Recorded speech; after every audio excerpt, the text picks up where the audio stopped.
Radio Soleil, Inda Djeredi, dans Alchimia, l'émission qui vous veut du bien. Alchimia, l'art de la transformation intérieure. Et si tu transformais ce que tu vis en force, en conscience, en lumière? Alchimia, c'est une émission dédiée à la santé, au bien-être, à l'éveil de la conscience et à l'alchimie du cœur. Un espace pour ralentir, écouter ton corps, apaiser ton esprit et te reconnecter à l'essentiel. Alchimia, présenté par Djeredi Inda, tout sur Radio Soleil. Assalamu alaikum, Ramadan Mubarak. Bonjour et bienvenue dans Alchimia sur Radio Soleil. C'est l'émission qui explore les transformations du corps, du cœur et de l'esprit. Je suis Djeredi Inda, naturopathe et coach en gestion de stress. Je vous accompagne pour métamorphoser votre quotidien en douceur, en profondeur et avec bienveillance. Le mois de Ramadan est souvent perçu comme un temps de jeûne alimentaire. Mais dans Alchimia, nous aimons aller plus loin.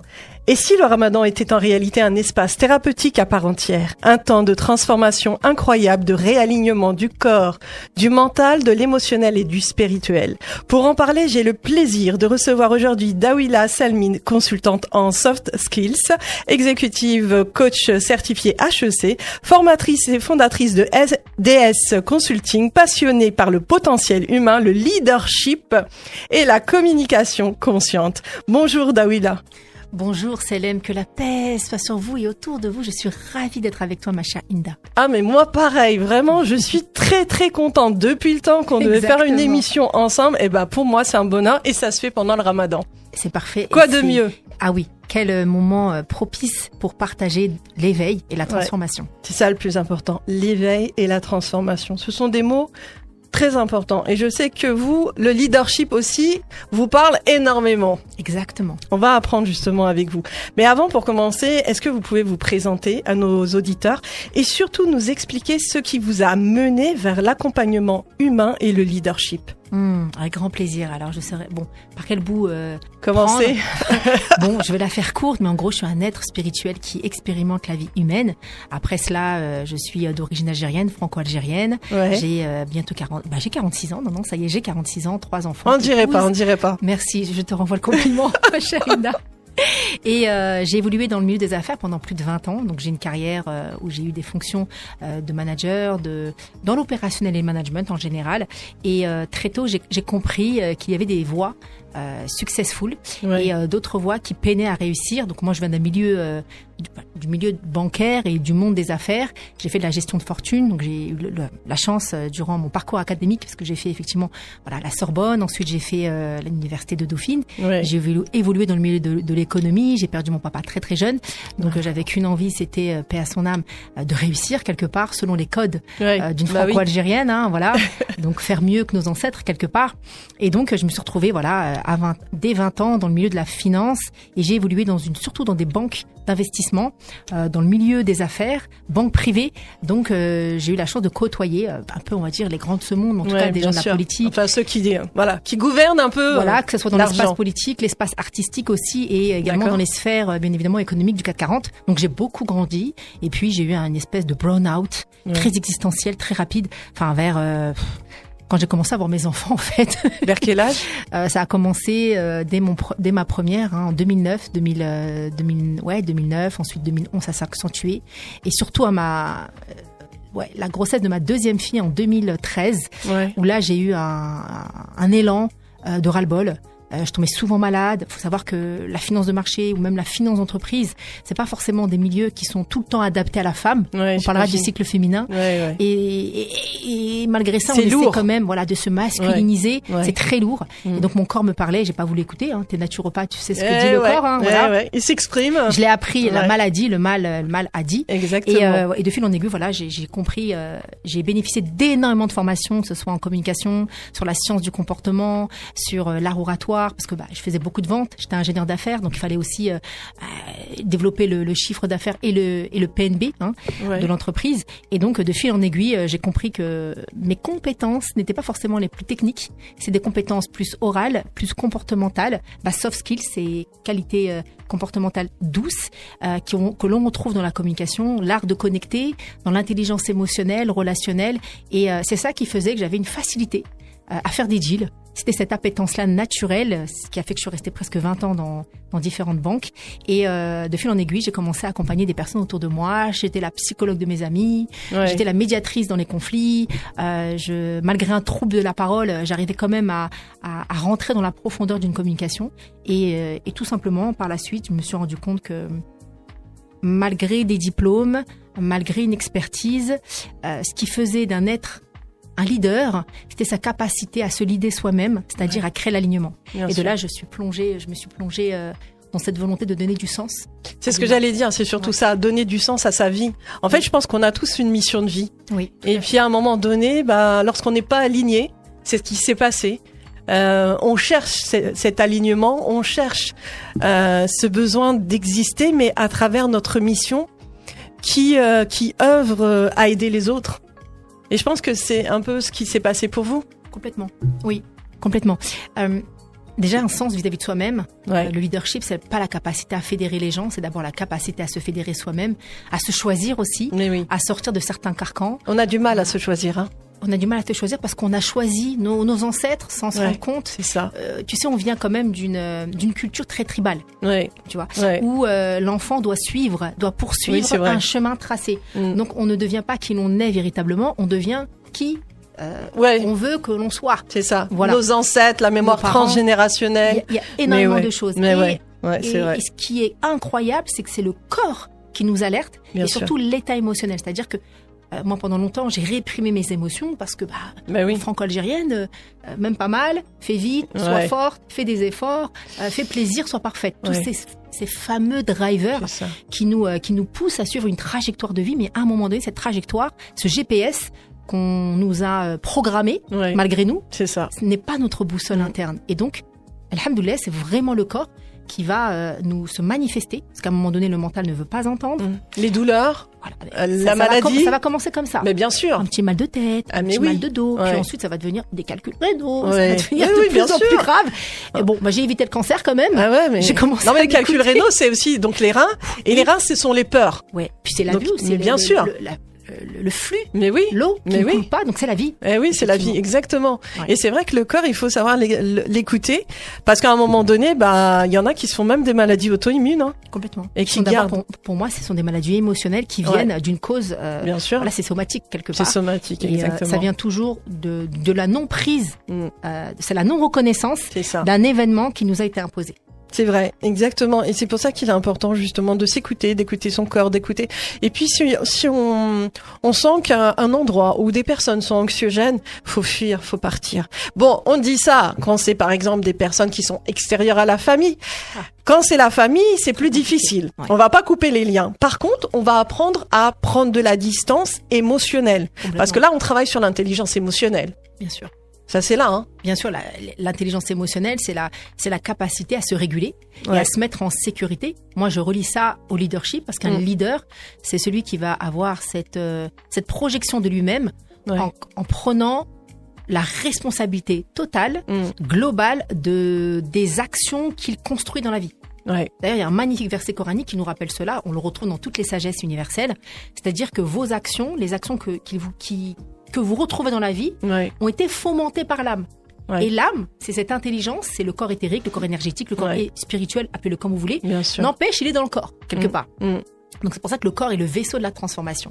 Et donc, ce leader-là a cette capacité à s'écouter et à comprendre que les relations créent des émotions. Parce que Inda, qu'on se le dise, le monde est fait de relations, mais surtout d'émotions. Tu retires les émotions et les relations. Ça ne s'appelle plus la vie manifestée, ça ne s'appelle plus la vie terrestre. On n'est plus dans la dunya, comme on dit. On est des anges ou que sais-je, des robots. Donc c'est bien, nous sommes des êtres d'émotions. Dieu nous a créés avec ces émotions-là, mais on n'a pas forcément appris à les écouter, à comprendre leur langage, les gérer. Et c'est quand même incroyable parce que ce sont nos émotions, donc cette âme-là, ce flux d'énergie, cette nefs qui est beaucoup plus grand que le mot âme, mais ces états d'âme, il y a des niveaux d'évolution. Nefs, c'est l'âme arabissou, l'âme qui est engluée, l'âme incitatrice au mal. Il y a des niveaux. L'âme, plus qui va se questionner, et puis l'âme qui à un moment donné va être un peu plus apaisée. Nefs mutma'inna, qui va être dans l'acceptation de ce qu'elle voit. Et puis il faut aussi comprendre que nous ne sommes pas nos émotions ni nos pensées. Et parfois, ce qui nous fait le plus de mal, c'est l'identification à cette émotion, à cette pensée. On ne prend pas suffisamment de recul. Parce que ce que nous sommes véritablement... Mais oui. Mais parce qu'on n'a pas appris aussi. Daouila, c'est difficile pour un être humain. Déjà, on le voit avec des enfants, et surtout les enfants d'aujourd'hui, qui ont des problèmes de gestion des émotions et qui vont faire des crises, des crises de l'impulsivité. Il y a tellement de choses. Et puis, après, on le voit au niveau des adultes. Les adultes, aujourd'hui, ils ne savent pas communiquer. Je sais que pour vous, la communication, elle est très importante. Elle est essentielle parce que tout passe par la communication. Au commencement était le verbe, Inda. Dans toutes les sagesses, même dans la sourate Ar-Rahman, allama al-Qur'an, khalaqa al-insan allamahu al-bayan. Al-bayan, c'est l'expression claire, ça vient au 4e verset. Déjà, juste ces 4 versets, c'est le processus d'art oratoire.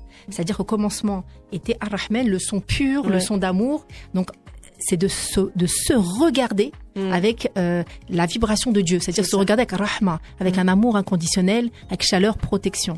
Et quand on se regarde avec ces yeux de Dieu, on revient à notre essence originelle, parce que nous ne sommes pas que l'émotion, que une pensée, que ce corps. Nous sommes d'abord une fitra, l'être originel, et nous portons en nous ruh, le souffle de Dieu. Donc déjà, juste ça devrait nous inviter à nous sacraliser, à nous reconnaître à reconnaître que nous avons en nous-mêmes quelque chose et surtout d'apaiser. Parce que là, on parle de système nerveux sans le dire. Mais le leadership, c'est cette capacité à savoir réguler son système nerveux, parce que c'est le système nerveux qui va créer la réalité. Et là, on parle d'énergie, mais pas que. On parle d'une science vibratoire.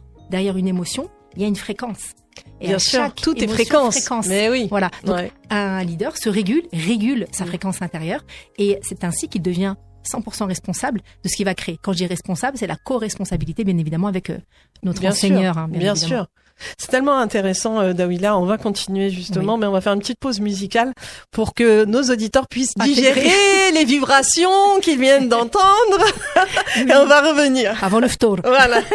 Vous êtes sur Radio Soleil dans votre émission El-Kimia, une émission de santé, de bien-être. Et aujourd'hui, on parle d'éveil de la conscience, de coaching avec notre invitée, Daouila Salmi, consultante en soft skills, executive coach certifiée HEC, formatrice et fondatrice de DS Consulting, passionnée par le potentiel humain, le leadership et la communication consciente.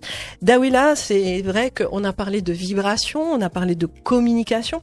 C'est vrai qu'aujourd'hui, les humains ont du mal à communiquer. Ils ne savent plus communiquer. Mais comment faire ? Alors, on va revenir sur la base du mot communication. Déjà, il y a le mot commun, communication, donc Donc, l'idée, c'est de construire un chemin qui permettent à l'autre d'être écouté. Mais souvent dans la communication, on n'écoute pas, on cherche à convaincre. Mais oui, beaucoup même. J'ai raison. Tout à fait, surtout dans le couple. Tu sais, dans le couple, c'est oui, je t'écoute, mais j'attends juste que tu termines ton discours et ensuite je vais moi venir avec mes arguments. Donc la posture d'écoute, elle est fondamentale pour être en capacité de reformuler. Mais ça demande, parce que dans la communication, il y a des mots, et les mots vont, comme je te disais juste avant, portent une vibration. Et parfois, les mots vont venir déclencher une émotion qui n'a jamais été digérée dans le passé. D'accord. Voilà. C'est une mémoire. C'est une mémoire, exactement, qui va être réveillée par l'autre. Mais si tu ne le sais pas, tu vas considérer l'autre comme ton ennemi et tu vas lui faire porter la charge de cette émotion. Or, moi, ce que je dis tout le temps à mes clients, c'est que déjà, l'être humain, il est complexe, il est multidimensionnel. Quand il me dit, oui, mais c'est lui qui m'a activé, c'est lui qui m'a mis en colère, c'est de sa faute. Je dis juste une seule chose. Et ça va peut-être faire réfléchir l'auditoire, mais l'émotion dans l'instant, elle est où ? Elle est bien dans le corps de la personne qui reçoit. Bien sûr. Donc, on n'a pas de pouvoir de changement. On ne peut pas agir sur celui qui parle. On n'a pas le pouvoir sur la personne qui est en train de déblatérer quelque chose, qu'importe. Mais par contre, on a un pouvoir sur la manière de le recevoir. Et donc, la communication, elle passe par une intelligence émotionnelle, par une maturité émotionnelle et par une intelligence relationnelle. Et tout ça dépend de notre capacité à se relier à plus grand que nous. Et moi, j'appelle ça l'intelligence spirituelle et aussi le leadership spirituel, cette capacité à revenir dans une verticalité et de se dire, OK, là, je suis déclenché. C'est pas la personne qui est déclenchée. Et inviter aussi l'auditoire à regarder l'autre comme une ressource. En art oratoire, quand on prend la parole en public, on regarde toujours son public comme des fitras. C'est-à-dire qu'on le regarde jamais comme étant responsable dans notre état émotionnel. C'est-à-dire que la communication et l'autre est toujours le miroir de ce qui n'a pas été guéri à l'intérieur de nous. Donc normalement. Mais ça, il faut le comprendre aussi. Tout le monde ne le comprend pas. Et oui, c'est pour ça qu'on fait ce Justement, voilà, c'est pour ça que nous faisons cette émission et c'est important, surtout en ce mois de Ramadan où lorsque on jeûne, il y a beaucoup d'émotions. Ah oui, ça on va en parler. Et c'est le but justement. C'est une thèse qu'il y a. C'est comme ça qu'on peut travailler son leadership conscient, parce que quand tout va bien, quand on n'est pas entre guillemets mis dans des situations où du coup on est pressurisé, d'accord, tout va bien, j'ai une maturité émotionnelle, je sais m'exprimer, je suis dans des espaces où il y a aucun problème. Mais c'est quand je sors de là du confort, donc là de toute façon on sait. Le manque de nourriture, le manque de sommeil, c'est même utilisé comme outil de torture. On le sait. Pourquoi ? Parce que c'est là où, et ça c'est vraiment des travaux scientifiques, c'est dans les espaces d'inconfort que j'appelle la vie. La vie est fait d'hiver, la vie est fait d'automne, les feuilles tombent, tu peux pas prendre les feuilles et les recoller. C'est comme les relations, tu peux pas recoller des relations qui tombent. Faut savoir laisser mourir. Donc les saisons nous invitent aussi à accueillir ces moments un peu plus difficiles, un peu plus froids, moins confortables. Eh bien, l'intelligence émotionnelle, cette capacité à réguler ses émotions, elle se manifeste fois 1000. En tout cas, les difficultés, les blessures vont revenir plus facilement. On va être plus irritable, on va avoir plus de difficultés à mettre des masques sociaux. Ah, les masques, il y en a beaucoup des masques sociaux. Des masques sociaux. Et quand on a faim, parce qu'il y a effectivement la notion de purge du corps, et c'est cette notion aussi d'alimenter notre âme. C'est-à-dire que là, je suis dans un état où j'ai pas mon confort, j'ai soif, je vais pas boire. L'idée n'est pas de faire du mal à l'humain. L'idée, c'est de l'éduquer à sortir de ce corps qui parfois nous possède, à sortir des besoins du corps qui nous gouvernent. En fait, on devient possédé par l'ego, on devient possédé par l'identité terrestre et on oublie la puissance de notre être originel, être céleste. Et c'est cette identité-là originelle que nous sommes invités à faire rayonner pendant le Ramadan pour reprendre sa pleine puissance et sa souveraineté quelque part et revenir à un état d'âme apaisée. C'est pour ça d'ailleurs qu'il y a dans certaines sagesses bouddhistes ou hindoues, le prana, des personnes qui arrivent à jeûner le prana, ils sont dans une paix olympique, là où parfois, excuse-moi, je suis de confession musulmane aussi, mais le jeûne est très mal compris. C'est pas juste un espace où j'arrête de manger et ensuite je m'empiffre, d'accord. C'est comment ce mois de bénédiction me permet de me changer, de me transformer pour maintenir cette nouvelle identité par la suite. Bien sûr, c'est ça le but, exactement. Mais c'est vrai que c'est difficile parce que de nos jours, la plupart des êtres humains sont dans l'ego. C'est-à-dire que l'ego devient le maître et au lieu qu'il accompagne l'être spirituel, il devient le maître. Et quand il devient le maître, il détruit et il crée l'autodestruction.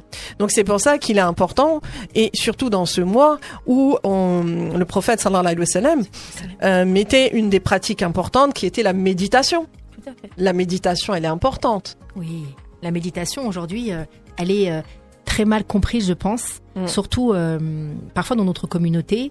C'est-à-dire que la méditation, c'est un état de conscience, c'est un état de présence.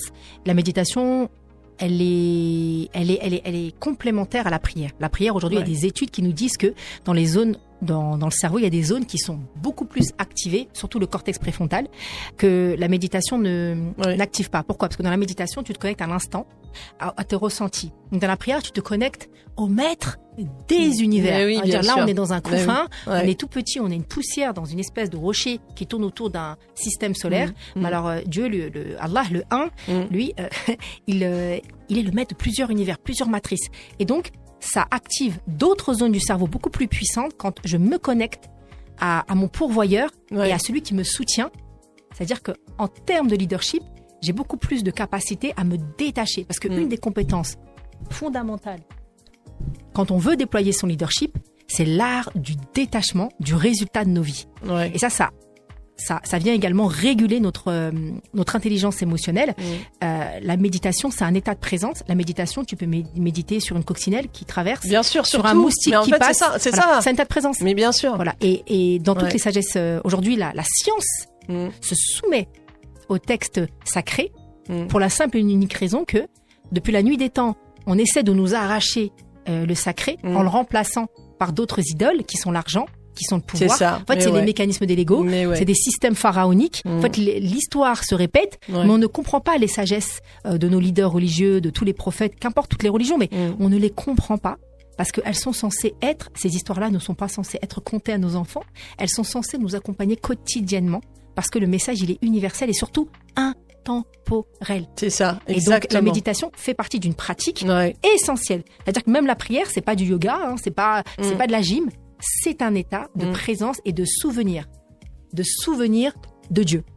Et quand je me souviens quotidiennement de Dieu en moi, j'active l'être originel et il reprend sa pleine place. Ouais, c'est ça. VS, l'ego qui a Bien tendance sûr. à nous faire croire qu'on contrôle quelque chose alors qu'on ne contrôle rien. Ce qui nous fait souffrir, c'est ça. Mais en fait, c'est ça qui est important, justement. On parle de méditation parce que c'est vrai que beaucoup ne la connaissent pas. Ils pensent que c'est juste, on fait le silence et tout, alors qu'en réalité, c'est une introspection. C'est vraiment aller ressentir cette connexion avec le divin, ressentir cet état de grâce, de ce ici et maintenant, d'élévation, de connexion verticale.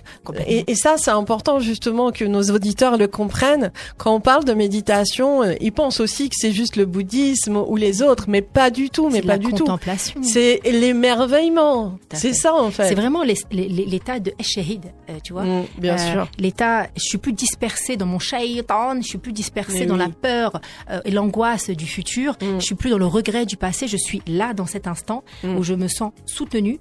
Et je m'émerveille. Et ça porte une fréquence. C'est vraiment la fréquence de la rahma. Mais oui. Quand je suis dans cet état-là, eh bien, je vais attirer à moi de manière très naturelle. De toute façon, on sent quand une personne est contractée, anxieuse, on n'a pas envie d'être à côté. C'est vrai. On sent une énergie négative. Oh là, on a un étouffement. On dit, Sarfallah. Tu sais, ce que tu m'as dit, c'est vrai. On sent, alors qu'on va aller plus facilement vers des personnes qui nous apaisent. Récemment, j'ai eu l'opportunité de recevoir un prix, un trophée de l'influence éthique. Et durant cet événement, c'était au Mogador. Il y avait une femme qui est venue, c'était aux Inspiration Awards, et une femme qui avait partagé son discours. Elle s'appelle Sandra Lou, et qui nous disait qu'à un moment donné, elle avait une carrière de télé, une grande carrière, etc. Et puis elle s'est retrouvée au RSA du jour au lendemain avec sa fille. Et tu vois, c'est pas des gens qui sont de confession entre guillemets musulmane, même si pour moi ce ne sont que des mots. Mais elle s'est connectée à ce que tu viens de dire, le silence et le vide. Et qu'est-ce qu'on entend dans le silence et le vide? On entend l'ego, on entend les pensées, mais on entend aussi la voix pure. Mais oui. Cette voix qui te dit t'inquiète, ça va aller. Cette fitra. Et en fait, sans le nommer, elle parlait bien évidemment de Dieu, qu'importe le nom qu'on y met. On appelle le un. Et quand j'ai échangé avec elle juste après, elle me disait mais c'est ce vide là et on ne s'autorise pas parce que pour méditer, ça demande du temps. Et d'ailleurs, il y a une magnifique sourate qui s'appelle El-Qalem, l'écriture. Parce que quand tu laisses tes pensées cheminer, parce qu'il faut savoir qu'aujourd'hui, c'est démontré scientifiquement, même en termes de physique quantique, que les pensées sont à l'extérieur de nous. Mais en fait, c'est parce que on y croit, qu'on les laisse rentrer, et ensuite les pensées nous possèdent. C'est comme si elles prenaient possession, si tu veux, de notre film intérieur qui se projette. Eh bien, pour revenir à cette notion de pensée, oula, j'ai digressé. Qu'est-ce que je disais? Oula, on est parti loin, justement. Bah oui, on parlait de la méditation, on parlait... l'introspection de l'écriture. Exactement. Toutes ces pensées, on en a 70 000, plus de 70 000 par jour. T'imagines? Ça serait quand énorme. Je trouve qu'on se prend quand même assez pour Dieu de se dire je vais gérer mes pensées. Non, si tu veux gérer, en tout cas éduquer tes pensées, il va falloir que tu les écrives. Parce que ce qu'il y a dans ta tête te possède. Mais ce que tu écris, tu le gouvernes. Tout ce qu'il y a dans ta tête te gouverne. Ça va trop vite. Et en plus, on prend pas de temps. On est dans une société occidentale où le temps, tout va vite. Tout va vite. Surtout avec l'IA aujourd'hui. Ah oui, tout va vite. L'espace-temps est très contracté. C'est vrai. Et donc, avoir une spiritualité, avoir des temps de pause, parce que méditer, c'est juste s'arrêter, ralentir. Et il n'y a que dans l'espace de la méditation, parce que c'est quoi méditer? C'est respirer. C'est se souvenir qu'on a un souffle divin en nous qui nous permet d'être en vie. Je vous invite les auditeurs, là, tout de suite maintenant, juste à se poser la question suivante qui est, est-ce que je réfléchis quand je respire? Donc, je suis en vie par un système automatique. C'est comme quand une femme porte la vie, l'enfant grandit, on passe d'une petite larve à quelque chose d'extraordinaire. Est-ce qu'on a une puissance? Est-ce qu'on a un contrôle dessus? Pas du tout. Eh bien, l'inspiration, la manière dont fonctionne notre cœur, c'est cette reconnaissance de se dire, mais en réalité, je suis vivant, je suis un miracle. Et cet espace-là va construire, produire une fréquence qui va littéralement changer même l'état d'une pièce aujourd'hui. C'est démontré que quand des gens méditent, des gens prient, ça agit sur des zones de guerre. C'est vrai. D'accord? Donc on a un travail individuel au service d'un collectif. Et plus on écrit, plus on prend conscience de ce qui nous gouverne et plus on reprend notre souveraineté, notre leadership. Et quelque part, c'est ça qui construit cette... moi j'appelle ça le leadership spirituel, mais la sécurité intérieure. Plus un corps est en sécurité, plus le système est en régulation, plus le corps va bien. Mais oui. Voilà. Et en plus, ça fait du bien au monde. Donc, c'est un cercle vertueux. C'est ça, en fait, nous avons cette responsabilité, nous-mêmes, de travailler sur nous en méditant, en faisant du dhikr, en priant. Et nous sommes tous, en fait, des lanternes et nous sommes tous reliés. Et plus on va travailler sur nous et transcender nos parties obscures, plus on participe au rayonnement de l'inconscient collectif. C'est là où, en fait, on se rend compte que nous sommes tous un. Complètement. Bon, on vient tous du dos d'Adam. Hein. Mais oui, nous sommes tous un. Quelque part, on est un. Moi, j'aime beaucoup donner l'image des racines de plusieurs arbres dans une forêt. Aujourd'hui, il est démontré que les racines communiquent entre elles.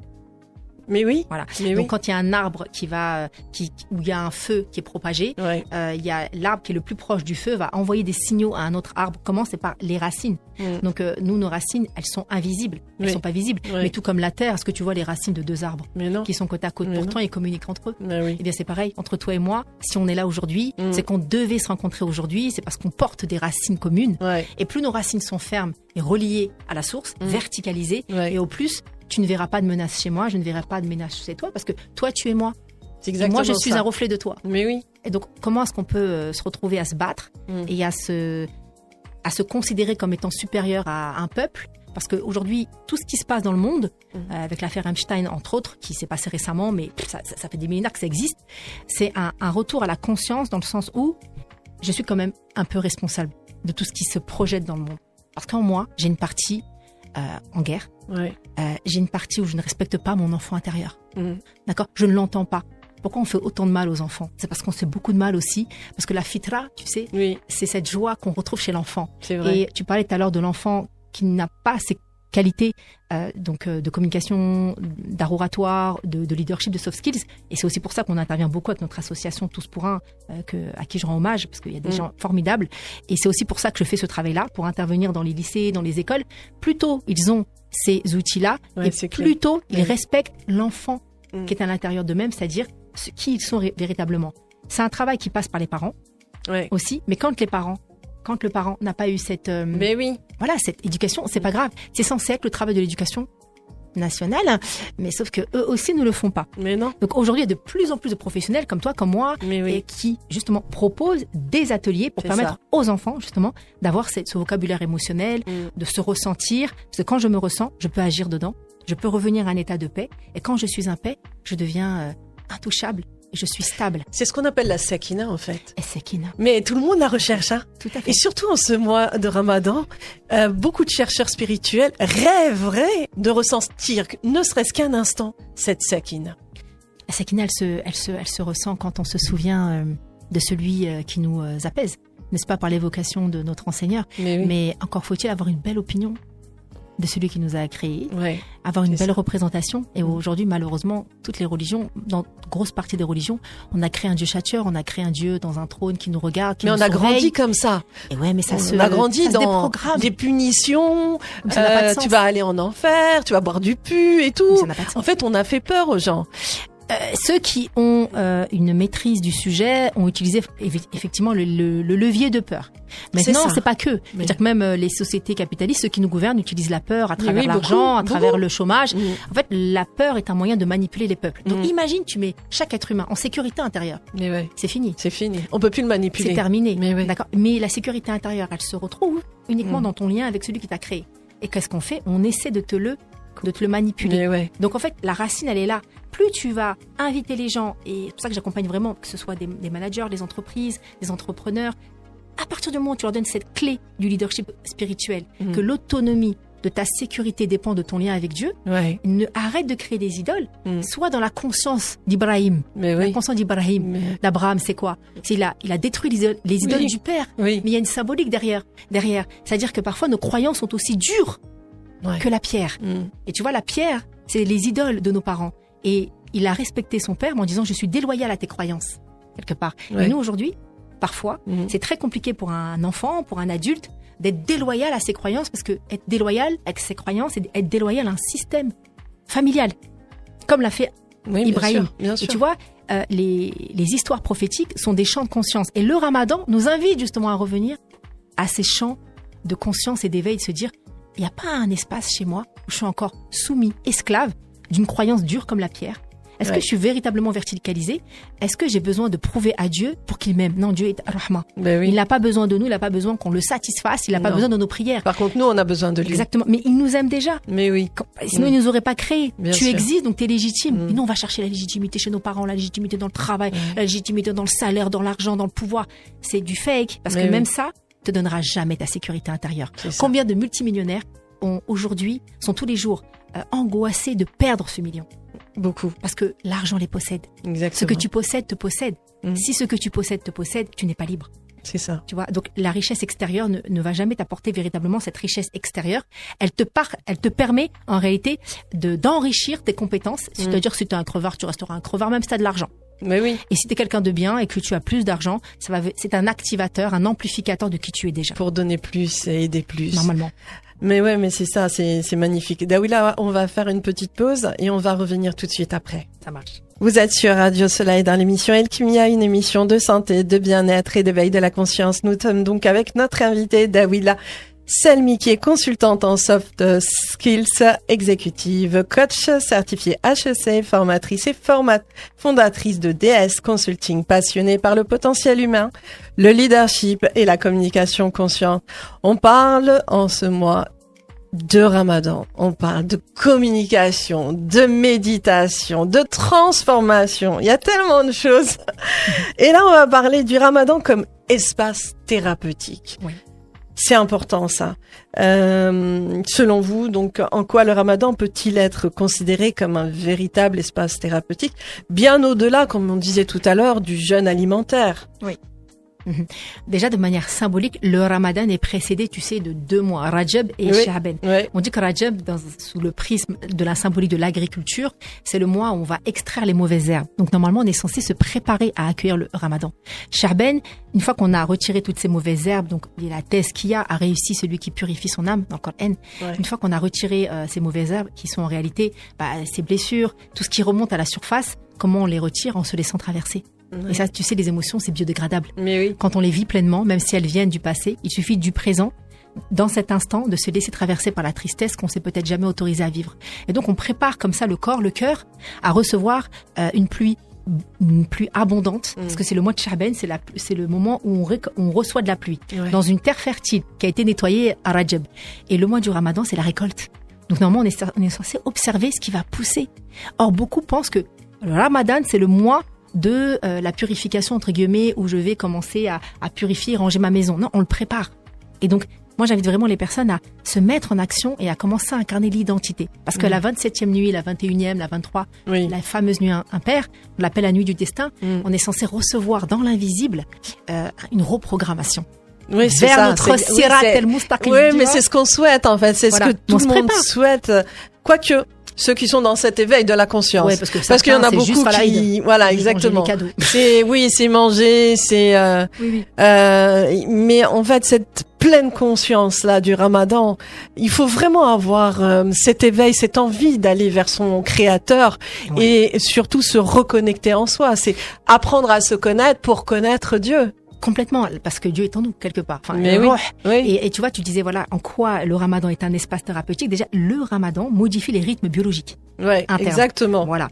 Et donc, tout changement de rythme visible va supprimer les automatismes. C'est-à-dire qu'il y a des automatismes. Dans notre vie. Bien sûr, on n'a que ça. Voilà, le Ramadan te casse. C'est ça qui est génial. Ça casse la routine, en fait, et ça casse nos rythmes. Et les mauvaises habitudes aussi. Et donc, parce que l'habitude est un piège. Plus on est habitué à quelque chose, et moins on est ouvert au changement. Mais oui. Et donc, sur le plan spirituel, ce qui va se passer, c'est que je vais être amené à incarner pleinement cette identité taqwa, la présence de Dieu en moi. Parce que du coup, ça clarifie. Au début, c'est un peu difficile. Et pourquoi c'est au bout de 21 jours qu'on parle de nuit du destin? Parce que d'un point de vue neurobiologique, tu le sais, exactement. il y a 21 jours pour reprogrammer un système. Bien sûr. Avec de nouvelles routines et de clarté mentale, de régulation, etc. C'est trop fort. Et ensuite, l'intégration d'un nouveau programme, c'est au-delà, il faut 40 jours. Mais oui, exactement. Donc du coup, on continue. Mais pour recevoir cette nouvelle identité, il y a quand même 21 jours. Donc c'est pas pour rien. C'est-à-dire que notre religion, moi je parle de la religion universelle, celle qui nous relie à Dieu, reliance, il y a absolument tout dedans quand on la relie à la science qui se soumet encore une fois au texte. Mais oui, mais on peut pas séparer les deux. Non. D'ailleurs, même toi dans la naturopathie, tu vois bien que le corps est un espace qui te dit quoi manger, quoi recevoir en fonction des saisons. Et comme on est dissocié de la terre, on est dissocié de nos émotions, de la spiritualité, on essaie de s'observer comme chez un médecin avec un symptôme. Pas du tout. C'est pas un Doliprane qui va te retirer ton mal de tête. Non. Ton mal de tête, ça vient peut-être de quelque chose qui date d'il y a un an. C'est une information. C'est ça, c'est une surcharge. Donc, juste si on s'intéressait à cette dynamique multidimensionnelle et holistique de la spiritualité, c'est ça. Eh bien, on aurait les réponses à nos mots MAUX et ça passe par les mots MOTS parce que les mots, comme on le sait aujourd'hui, vont venir influencer nos mots parce que nous sommes de l'eau. Nous sommes composés à 70% d'eau. Il y a la mémoire de l'eau. Voilà. Exactement. Et qui est influencée par les mots MOTS. D'où l'art oratoire, d'où la communication. Comment tu te parles, Linda? Comment le public se parle? Pendant le ramadan, les moments de méditation sont là pour nous inviter à entendre la manière dont on se parle. Et généralement, on ne se parle pas avec un art or à toi. On se parle avec un art noir. C'est ça. Un art qui nous fait du mal. On s'assassine. T'es nul. Tu sais pas faire. T'es pas assez. Ça construit une identité claire. Une identité qui plus tard risque de nous rendre malades. Puis ça pollue, comme on parlait d'eau, ça pollue l'eau intra et extracellulaire. Ça nous rend malade. Exactement, il y a des études sur la mémoire de l'eau avec le docteur Emoto. Alors Emoto n'est pas docteur, il a proposé des expériences qui ont été reprises par des scientifiques effectivement. Voilà, mais il y a ce livre là sur la mémoire de l'eau, on le voit même au niveau, ils ont fait des tests même au niveau par exemple si on écoute de la musique classique ou les sourates. C'est les fréquences. C'est les fréquences. Nous sommes tous vibratoires, ça fait du bien de parler à quelqu'un qui parle le même langage. Tu vois, l'art oratoire, c'est ça, c'est dans quel espace intérieur le son sort. C'est ça. S'il sort de la peur, t'étonnes pas de pas être compris. Mais s'il sort d'un espace de sécurité, où t'es pas là pour convaincre, t'es juste là pour échanger, la personne en face va le ressentir, elle va te sentir en sécurité, ce qui va calmer également son système nerveux. Elle va être apaisée. Voilà. Et d'ailleurs, en négociation, c'est ce qu'on fait. Parce que quand l'autre se sent suffisamment en sécurité et non contraint, eh bien, il est beaucoup plus ouvert pour nous partager ses besoins. Et en face, on est beaucoup plus apte à répondre aux besoins. Donc, on n'est plus dans une volonté de vendre, on est dans une volonté de répondre et de se mettre au service. Ça, c'est important.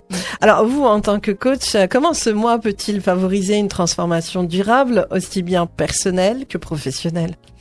Eh bien, c'est un mois où justement, on va être amené à rapidement activer les démons en nous.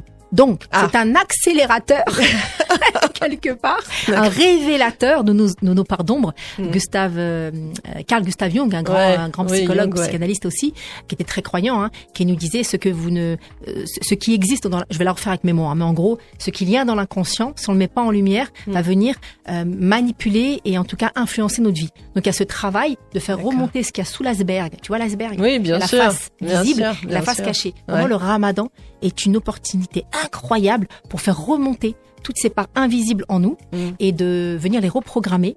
Et ça demande des espaces, tu sais très bien que pour reprogrammer le subconscient, donc la neuf, ce qu'importe en tout cas nos programmes intérieurs, faut passer par des états d'ondes cérébrales alpha, theta. Des états de conscience modifiés. Mais oui, mais la respiration. Mais bien sûr. Donc tu vois bien à quel point notre spiritualité elle est géniale, mais beaucoup pris dans un état de peur, en étant rapide, ils sont pas du tout dans cette notion alpha, ils sont pas dans ces ondes où ils peuvent reprogrammer. Donc la prière, elle demande un état de présence. Il y a un verset coranique qui dit que la prière, elle demande d'être en conscience de ce que l'on dit. C'est pas qu'une question, je fais mes ablutions, on peut faire mes ablutions.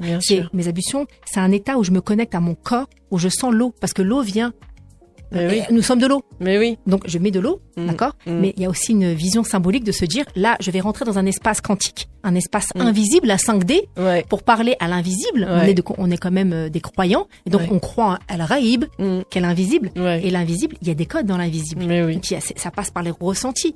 Donc pour passer de la 3D, l'aspect densité physique, vers la 5D, ça demande de calmer son système nerveux, de le mettre en sécurité. La cohérence cardiaque marche très bien et la méditation est un espace une interstice en tout cas pour rentrer dans cet espace 5D et venir voir ses ombres, écrire. Donc c'est un espace d'introspection, c'est un espace d'incarnation. Le ramadan est pour moi c'est comme un peu le pèlerinage, c'est pas le fait de le faire, c'est qu'est-ce que tu deviens après? Bien sûr, c'est surtout ça là, le plus important. Mais pour dire à nos auditeurs, parce qu'ils vont dire 3D, 5D, le monde manifesté. Voilà, le grand manifesté dans la 5 dimensions. L'être spirituel en quête de sens, plus il va nourrir sa spiritualité et se connecter au divin, plus il va vraiment incarner son être divin. Et donc, dans ce cas-là, il tend vers la 5D, qui est un état de conscience, qui est vraiment un état de manifestation divine qui va s'incarner en lui. La 3D, ce sont les gens qui sont trop matérialistes et restent dans le matériel, le monde des Legos, et qui veulent pas et qui veulent pas du tout évoluer et qui veulent pas entendre parler de spiritualité profonde. Et c'est pour ça que, de toute façon, aujourd'hui, nous sommes dans une nouvelle ère, et cette nouvelle ère est une ère de dévoilement. On le voit, tout ce qui était caché aujourd'hui devient visible. Ah oui. Et c'est là qu'il faut justement se dire que c'est une chance de revenir à soi pour revenir à notre Seigneur. C'est très beau cette notion de 3D, comme tu le dis, cette notion de croire que l'on est responsable et qu'on a le pouvoir de surtout l'ego, cette illusion, toutes ces peurs donc qu'on a héritées. On est aujourd'hui dans une phase, dans une époque extraordinaire qui nous permet véritablement de s'éveiller et surtout de comprendre que notre véritable nature n'est pas cette 3D, n'est pas ce corps. Ce que tu vois en moi, c'est qu'une projection. Cette table-là vibre à une certaine fréquence. Aujourd'hui, c'est scientifique. Et grâce à cette époque, on a l'information très rapidement. Et c'est plutôt se souvenir. Plus on se souvient de qui l'on est véritablement, c'est-à-dire un fragment de celui qui nous a façonné dans l'amour par amour, plus on se souvient qu'on a reçu. Le lien, il vient de Dieu vers nous. C'est pas nous qui allons chercher la connexion. Dieu nous a insufflé de son souffle. Plus on comprend qu'on est beaucoup plus grand, qu'on est déjà des êtres sphériques énergétiquement. On est quand même à 99%. On a du vide en nous. On est une matière éthérique. C'est-à-dire que quand tu brûles tous les organes, il reste que de l'eau. En fait, c'est une grosse illusion, une grosse farce. On est dans une grosse farce. Il y a des lois divines et c'est ce qu'on devrait apprendre aux enfants. Donc, quand on se souvient que nous sommes l'étincelle, que nous portons en nous le fragment de Dieu et qu'on a juste à laisser cette part nous gouverner, que c'est à lui d'être le commandeur. C'est à notre Dieu d'être commandeur. D'ailleurs, Abd, on dit oui, nous sommes des Abd. C'est beaucoup traduit comme étant adorateur. Mais Abd, quand tu reviens à la sémantique, et ça c'est Reda Kadri, je lui rends hommage, qui m'a enseigné cela. Abd, Arabat, ça vient du mot robot. Qui nous programme? Est-ce l'ego? Est-ce nos peurs? Ou est-ce notre commandeur? Arabat, Abd Rahman. Tu es le robot de qui? Qui t'a programmé? Normalement, c'est lui. Et bien, le but de sa vie, pour moi, le but de ma vie, en tout cas aujourd'hui, c'est plus je fais ce que j'aime, plus j'aime ce que je fais, et plus je me reprogramme à la fitra. Et donc, l'idée, c'est d'inviter, pendant le ramadan, tous nos éditeurs à faire ne serait-ce qu'une seule dua. Ya Allah, reprogramme-moi. Reprogramme-moi dans mon être spirituel et c'est ainsi que je peux incarner mon leadership, c'est-à-dire mon khalifa. Khalifa, c'est ça. Je pense que c'est le dernier mot de la fin là, ça y est, parce qu'on a fini l'émission. C'est tellement intéressant. Je voulais juste un dernier mot pour nos auditeurs et après. Eh bien, si vous avez des questions, n'hésitez pas à me contacter sur ma page Instagram. Et le dernier mot que j'inviterais, en tout cas que j'aimerais partager à mon auditoire, c'est d'inviter les personnes tout simplement à se souvenir de qui ils sont. Dans leur essence originelle et de ne jamais laisser qui que ce soit, aucun être humain, aucune croyance, aucune pensée s'interférer dans leur relation. Parce que plus la relation elle est pure, verticale, sans idole, croyance ou famille ou qu'importe, et plus le flux qui vient d'en haut descend, car notre abondance descend toujours des cieux. Et c'est le flow. Et c'est la verticalité, c'est pas l'horizontalité. Merci infiniment Inda pour cet échange très riche. Merci beaucoup Dawila Salmi, donc n'hésitez pas à la contacter sur les réseaux pour cet éclairage profond et inspirant. Vous nous rappelez que le Ramadan n'est pas seulement un temps d'abstinence, mais un espace sacré de transformation, de guérison intérieure et de reconnexion à soi. Merci à vous, chers auditeurs, d'avoir été avec nous sur Alchimia, l'émission où l'on transforme le plomb de nos épreuves en or de conscience. Ouvrez votre cœur, élevez votre esprit et continuez de vous transformer un pas après l'autre. Et je vous dis à très bientôt pour une nouvelle métamorphose. Alchimia, l'art de la transformation intérieure. Et si tu transformais ce que tu vis en force, en conscience, en lumière? Alchimia, c'est une émission dédiée à la santé, au bien-être, à l'éveil de la conscience et à l'alchimie du cœur. Un espace pour ralentir, écouter ton corps, apaiser ton esprit et te reconnecter à l'essentiel. Alchimia, présenté par Djeridji Inda sur Radio Soleil. Radio Soleil, Inda Djeridji, dans Alchimia, l'émission qui vous veut du bien.